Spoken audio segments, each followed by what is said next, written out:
Hi guys, welcome back to my channel and welcome back to the 12 Days of Foundation day number 3. Today it is all about Gucci.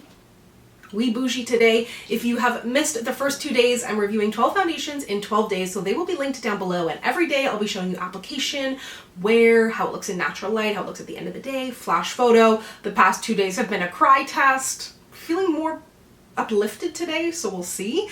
But it is a rainy day and I do have to get out, so I'll definitely be putting it to the test. So be sure to subscribe. Wow, a lot of S's there.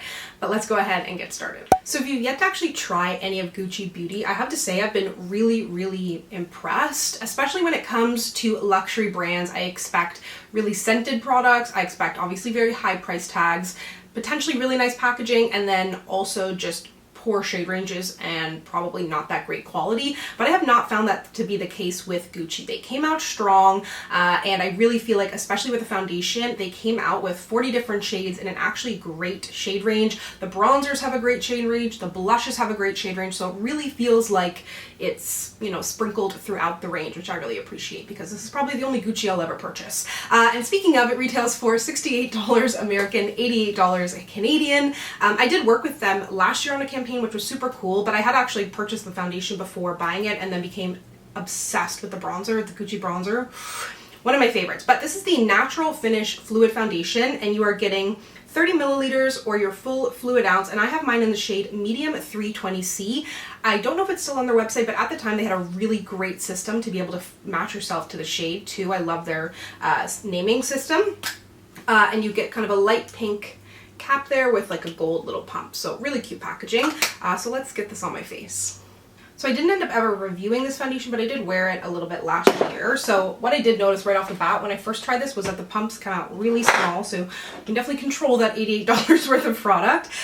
This formula is vegan. It says it has a natural finish, liquid formula, good for pores, medium coverage, best for oily, combo, and normal skin. So they're not saying this is like particularly great for dry skin. And it says it's a natural finish liquid foundation developed for normal, combo, oily skin that provides a flawless complexion and can be worn in multiple ways. Has a polymer technology for effortless application, soft focus powder tech in there to blur imperfections, and glycerin, a moisturizing humectant that improves skin barrier functions. And it's supposed to make your pores appear less visible and be buildable. There is, however, a slight scent to this foundation, but I don't find it to be like powdery or like, you know, rosy in any way like some things can be, but it's just sort of a light, and it doesn't stay on my face. That's the most important. And I will say, as you can see on the back of my hand here probably too, I think it oxidizes slightly and definitely gets a little bit warmer, so keep that in mind. This is a cool shade, but it's like a pinky peachy cool. Every brand is a little bit different. So for example, MAC, their C for cool is yellow, and C42, it always is going to look really yellow.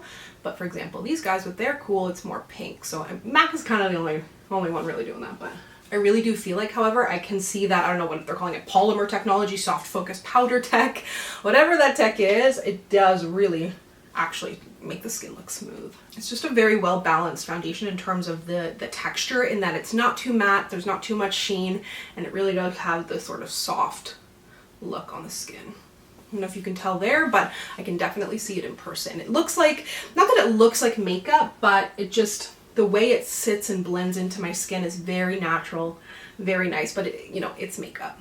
It's a little bit more full coverage than some of the other mediums I've been reviewing lately. Medium is very subjective in my opinion. I really love how this foundation looks. I know I've said it before, but smooth is really the look. When I'm getting up close, why don't I do it? I don't know if you can see, but it really feels smooth on my skin. I've never actually tested this foundation out for a flash photo or anything like that, so I'm curious to see how it's going to perform. I think it's going to look good. But let me go take my photos, put on the rest of my makeup, and I will be right back. I am back with the rest of my makeup on, and I will link the tutorial down below. I just shot for Instagram and used a very surprising eyeshadow palette to accomplish this look in terms of brand and the cartoon collab. But anyways, I think the makeup looks really good. The only thing I will say is it's definitely more matte, and I'm finding myself really wanting to reach for a setting spray. I do that every day with my makeup outside of the foundation reviews that I do. I always am using Fix Plus setting spray, and that always, you know, changes the look and feel and texture of foundation. So that is the only thing, but it is, like they said, a foundation that is more suitable for people who have normal, oily, and combo. So that is what I kind of like to see. It's not a point against it, it's just how I wear it, basically. And I know that a foundation like this is going to last well on my skin, but especially if I can amp it up with a setting spray or make it look a little bit more dewy or whatnot. But of course, I will sweat throughout the day. So I thought it looked really good here in my photos. You can see that there is a nice amount of coverage on the skin, and then when I headed into the bathroom, I thought it looked really great as well. That's where I take my flash photos, by the way.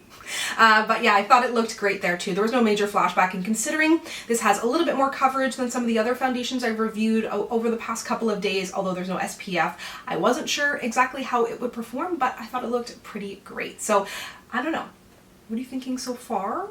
Did the price tag turn you off in the first place? I don't know, but I'm gonna go ahead and wear this for a couple of hours, and I will check back with you, or I'll try to check back with you in some natural light. It is the darkest, dreariest day. In some natural light, but again, it is a really dark, dreary day, but I think things look really good, albeit I was a little bit shiny, but I did not put any primer on today because I just microwaved my lunch, so it's about to be lunchtime. I didn't put any primer this morning because I moisturized my face right before, but Gucci does actually have a really nice mattifying primer. But I think this looks really, really good. And my blush, bronzer, everything is still in place. I'm going to dinner tonight at 6, so I'll probably end up wearing this to dinner tonight. I was thinking that I might wash my face and redo my makeup, but things are looking really good so far. So I'll check back with you in a few hours. So it is the end of my makeup day, and I think things look amazing. First of all, this Smashbox eyeshadow primer, unrelated, but really, really great. I really love the way that this foundation looks. Still looks super smooth like it did when I applied it. Has really great, like the coverage hasn't gone away. My blush, bronzer, all that's still in place. Definitely a little shiny. I did just literally get in the door. So I was walking and had my winter jacket on. It's a little bit, it's freezing outside, but my face was sweating. But yeah, I really do love this foundation. Definitely recommend it. I feel like I didn't see a lot happening with Gucci Beauty. Like they launched, but nothing really like took off. There was no real product that everybody kind of became obsessed with. But for me, the bronzer and the foundation are absolute wins if you're looking to check out Gucci Beauty, and I really, really like it. And if you get a chance to check them out in Holt Renfrew or anything like that, their displays are beautiful. But thank you so much for watching. If you'd like to connect with me, you can find me on Instagram, Twitter, and TikTok at SamanthaJaneYT, and I'll see you guys next time. Bye!